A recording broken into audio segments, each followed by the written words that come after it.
Terima kasih Anda masih bersama kami dan kita ada di bagian akhir diskusi kita malam ini.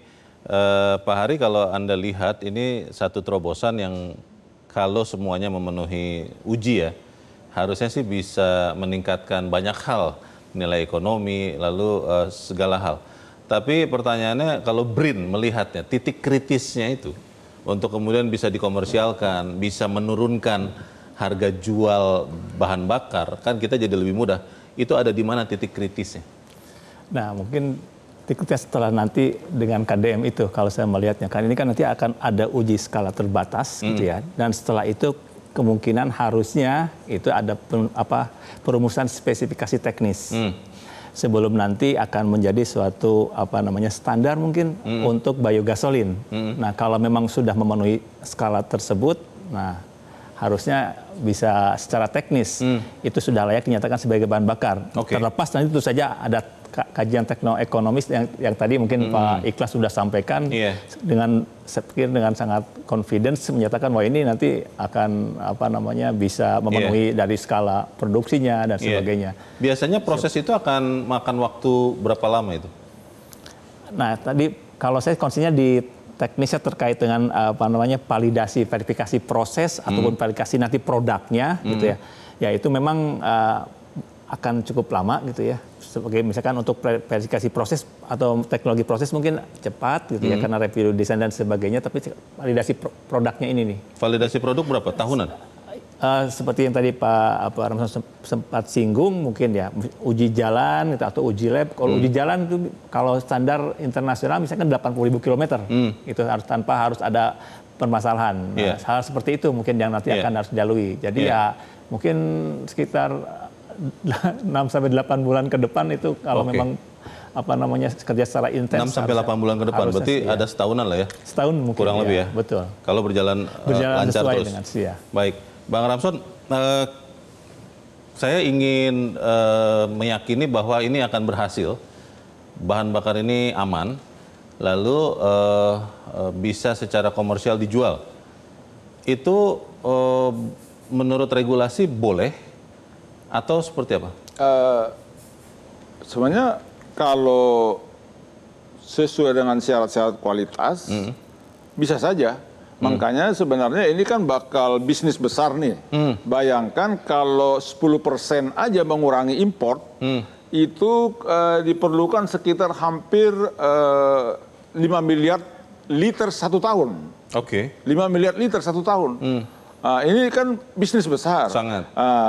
Mungkin ada nanti yang berani spekulasi, invest beberapa juta dolar, harus tekun melakukan uji coba sesuai syarat-syarat yang ada di Dirjen EBTKE, juga uji road test sampai 50.000 kilometer. Jadi butuh waktu mungkin setahun 2 tahun.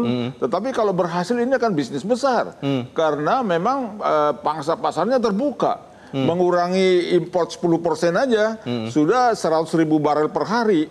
Itu bisa 5 miliar liter satu tahun. 5 miliar liter setahun. Itu bisnis besar. Jadi kita lihat nih, ada nggak pengusaha yang tertarik untuk kerjasama dengan beliau ini supaya bisa mengamankan kepentingan publik. Bisnis besar ini bisa mengganggu pemain lama dong yang sudah ada di bisnis fosil. Itu bagaimana, Bang? Itu kan artinya nggak ada masalah kan soal itu kan, nggak mungkin juga semua direbut 1 juta barel per hari itu kan. Itu kan berapa banyak gitu kan.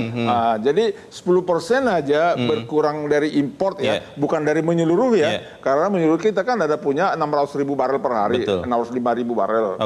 Jadi dari yang import aja itu udah 5 miliar liter satu tahun. Itu bisnis besar, supaya maksud saya betul-betul prasyarat itu dilaksanakan secara teknis juga, baru nanti itu baru regulasi. Sebenarnya regulasi ini hanya memenuhi secara teknis karena pemerintah wajib mengamankan kepentingan publik. Ini yang penting ini.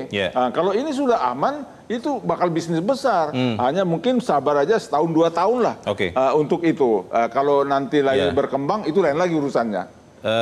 Mas Ikhlas, kalau melihat dukungan ini, yakin tidak bahwa semua uji yang nanti harus diikuti itu akan bisa dilewati oleh Bobby Boss? Iya, tentu menjadi kewajiban kami untuk memang membuka komunikasi dan tentunya harus kita uji sesuai dengan standar yang telah ditetapkan. Itu memang kewajiban yang harus kami lakukan. Karena kita juga berharap sekali bahwa Bobby Boss ini bisa legal, dan mimpi besar kami adalah Bobby Boss ini menjadi brand energi baru terbarukan di Indonesia. Harapan kita begitu, dan kami siap insya Allah untuk mengikuti tahapan-tahapan yang telah ditentukan. Kami insya Allah sangat siap, dan memang itu menjadi sejak awal komitmen yang kita lakukan. Kita harap semua yang kita sampaikan ini memang membawa manfaat bagi kita semua. Mas Ikhlas, Bang Ramson, dan Pak Hari, terima kasih sudah di tempat ini. Dan pemirsa, demikianlah akhir dari Top Ekonomi untuk malam ini. Atas nama teman-teman yang bertugas, saya Leonard Samuel mengucapkan terima kasih untuk kebersamaan Anda. Selamat malam, sampai jumpa. Metro TV. Jelajahi cara baru mendapatkan informasi. Download Metro TV Extend sekarang.